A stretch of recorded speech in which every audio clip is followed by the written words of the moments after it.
మావోయిస్టులకు కోలుకోలేని ఎదురుదెబ్బ తగిలినట్టు తెలుస్తోంది. నిన్నటి ఎన్కౌంటర్ లో అగ్రనేతలు హతమైనట్లు వార్తలొస్తున్నాయి.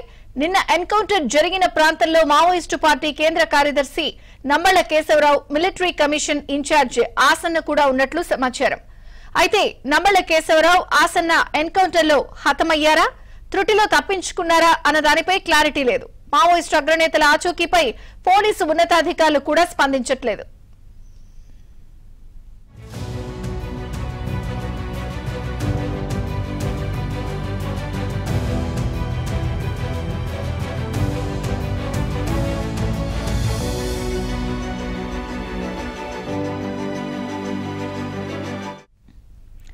మావోయిస్టులకు కోలుకోలేని ఎదురుదెబ్బ తగిలినట్టే తెలుస్తోంది. నిన్నటి ఎన్కౌంటర్ లో అగ్రనేతలు హతమైనట్లు వార్తలు వస్తున్నాయి.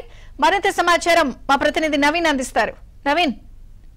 విజయ చంద్రిక, మావోయిస్టులకు కోలుకోలేని ఎదురుదెబ్బే అని చెప్పుకోవాలి. అయితే మావోయిస్టు అగ్రనేతలు ఎన్కౌంటర్ లో ఉన్నట్టు మనకు సమాచారం ఉంది. అయితే ఈ నిన్న జరిగినటువంటి ఏదైతే ఛత్తీస్గఢ్ స్టేట్ దంతేవాడ, నారాయణపూర్ జిల్లాల మధ్య జరిగినటువంటి ఆరంగర్ క్యాంపు దగ్గర ఈ భారీ ఎన్కౌంటర్ జరిగింది. ఆరంగర్ దగ్గర ఒక క్యాంప్ ఏర్పాటు చేసుకొని మావోయిస్టులు అక్కడ సమావేశమైనటువంటి విషయాన్ని పోలీసు భద్రతా బలగాలు తెలుసుకొని అక్కడికి వెళ్లి క్యాంపు పైన దాడి చేసినట్టు తెలుస్తోంది.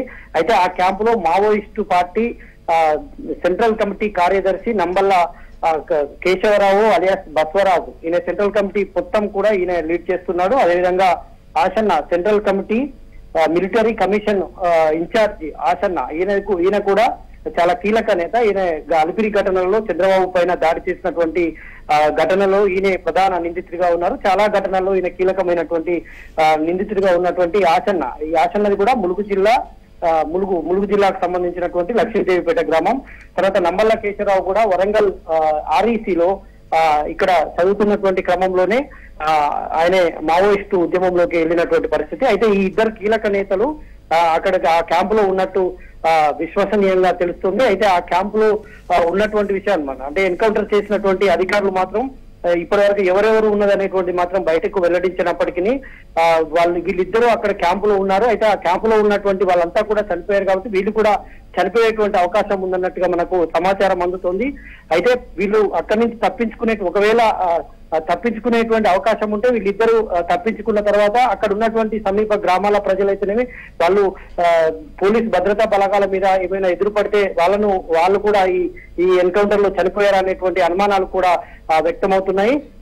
ఇది ఒకవేళ వీళ్ళిద్దరు కనుక కీలకమైనటువంటి నేతలు ఈ ఎన్కౌంటర్ లో హతమైతే మాత్రం మావోయిస్టు పార్టీకి కోలుకోలేని దెబ్బ అని మనం చెప్పుకోవాల్సి ఉంటుంది. ఎందుకంటే నంబల్ల కేశవరావు అనేటువంటి కేంద్ర కమిటీ కార్యదర్శిగా ఆయన లీడ్ చేస్తున్నారు కాబట్టి అంటే అబూజ్మడ్ ఆపరేషన్ అబూజ్మడ్ పేరుతో పోలీసులు బలగాలు పారామిలిటరీ బలగాలు కొంతకాలంగా కూమింగ్ చేస్తా ఉన్నాయి. తర్వాత మొన్న కేంద్ర మంత్రి అమిత్ షా కూడా ఆపరేషన్ కగార్ అంటే ఈ మావోయిస్టులను పూర్తి స్థాయిలో అంతమొందిస్తామని ఇటీవల కాలంలోనే కేంద్ర హోంమంత్రి అమిత్ షా కూడా ప్రకటన చేశారు. ఈ నేపథ్యంలోనే భద్రతా బలగాలు పెద్ద ఎత్తున ఛత్తీస్గఢ్ వాళ్ళకు దండకార్యంగా ఉన్నటువంటి ఛత్తీస్గఢ్ అబూజ్మడ్ లో భద్రతా బలగాలు కొంతకాలంగా ఆపరేషన్ కగార్ నిర్వహిస్తున్నాయి.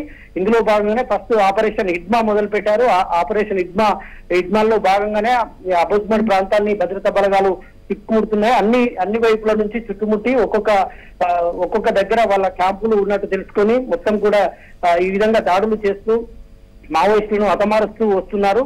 అయితే ఈ క్రమంలోనే మావోయిస్ట్ అగ్రనేతలు ఇక్కడ సమావేశం ఏర్పాటు చేసుకున్నటువంటి క్రమంలో అయితే సాధారణంగా మావోయిస్టు ఈ స్థాయి నేతలు సెంట్రల్ కమిటీకి సంబంధించినటువంటి నేతలు, సెంట్రల్ కమిటీ కార్యదర్శి అంటే మావోయిస్ట్ పార్టీకి ఇదే కీలకమైనటువంటి పదవి కాబట్టి ఇట్లాంటి నేతలు ఉండే చోట చాలా భద్రత వాళ్ళు 3 నుంచి 4, 5 అంచెల భద్రత వరకు కూడా ఉంటుంది. కాబట్టి ఇది ఎలా జరిగింది, ఈ క్యాంపులో వాళ్ళు ఎందుకు వెళ్లాల్సి వచ్చింది అనేటువంటిది మాత్రం ఇంకా పూర్తి స్థాయిలో తెలియాల్సి ఉంది. విజయ చంద్రిక. Thank you Naveen.